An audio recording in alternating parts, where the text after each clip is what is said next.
தமிழர்களை இழிவாக பேசிய மோடியும் அமித்ஷாவும் மன்னிப்பு கேட்கவில்லை என்றால் தமிழக பாஜக அலுவலகத்தை முற்றுகையிடுவோம் என்று தமிழக காங்கிரஸ் கமிட்டி தலைவர் செல்வ பெருந்தகை அறிவித்துள்ளார். சென்னை சத்தியமூர்த்தி பவனில் செய்தியாளர்களிடம் பேசிய அவர், மோடியும் அமித்ஷாவும் தொடர்ந்து வெறுப்பு அரசியலை பேசி வந்ததாலும் தேர்தல் ஆணையம் கும்பகர்ணை போல் தூங்கிக் கொண்டிருப்பதாக விமர்சித்தார். இப்படி ஒரு பிரதமரை இந்தியாவும் கண்டது இல்லை, உலகமும் கண்டது இல்லை என்று செல்வ பெருந்தகை தெரிவித்தார். ஒவ்வொரு மாநிலத்திலும் ஒவ்வொரு விதமாக பேசும் மோடி மிகப்பெரிய சந்தர்ப்பவாதி என்றும் அவர் விமர்சித்துள்ளார். ஏட்டப்பன் போல் வேடமிட்டிருக்கும் பாஜக மாநில தலைவர் அண்ணாமலை தமிழர்கள் குறித்து அவதூறாக பேசும் நபர்களை கண்டிக்காமல் உள்ளார் என்றும் செல்வ பெருந்தகை சாடியுள்ளார்.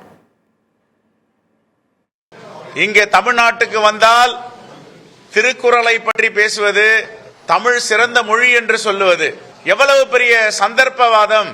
மாநிலத்துக்கு ஏற்றவாறு பெருந்தன்மை இல்லாமல் பிரதமர் என்ற பொறுப்பில் இருக்கிறோம் என்பதை மறந்து இப்படி அநாகரிகமாக பேசி வருகிறார். காங்கிரஸ் பேரியக்கம் உண்மையாக கண்டிக்கிறது. அமித்ஷா சொல்லுகிறார், தமிழ்நாட்டை சார்ந்தவன் ஒரிசாவை ஆள நினைப்பதா என்று. அமித்ஷாக்கும் வரலாறு தெரியாது, மோடிக்கும் வரலாறு தெரியாது.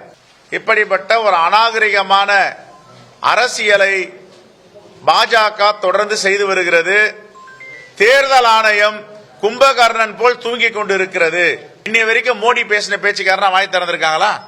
உலகத்திலேயே இப்படிப்பட்ட ஒரு இழிவான பிரதமரை உலகமும் கண்டதில்லை, இந்திய தேசமும் கண்டதில்லை. இதை வன்மையாக மீண்டும் மீண்டும் தமிழர்களாகிய நாங்கள், தமிழ்நாட்டை சார்ந்தவர்கள் கண்டிக்கிறோம்.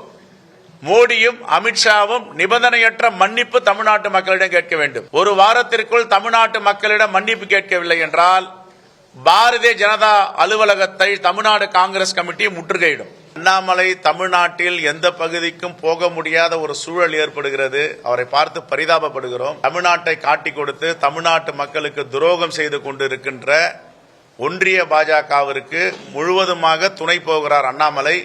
ஒரு காலத்தில் வீரபாண்டிய கட்டபொம்மன் கதையில எட்டப்பனை பார்த்திருக்கிறோம். ஆனால் இப்பொழுது அண்ணாமலை எட்டப்பன் வேடமிட்டு தமிழ்நாட்டில் இருக்கிறார். ஏங்க, தமிழ்நாட்டை பத்தி கொச்சைப்படுத்தி பேசுறாங்க அவங்க தலைவர்கள்.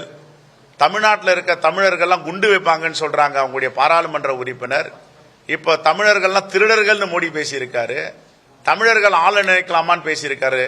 குறைந்தபட்சம் ஒரு சூடு சுரணை வேணாமா அவங்களுக்கு? தமிழர் ரத்தம் தானே ஓடுது. நாங்க தமிழர்கள் இப்படி பேசலாமா? ஒரு கண்டனம், குறைந்தபட்ச கண்டனம் ஏதாவது செஞ்சிருக்காங்களா பாஜக தலைவர்கள்?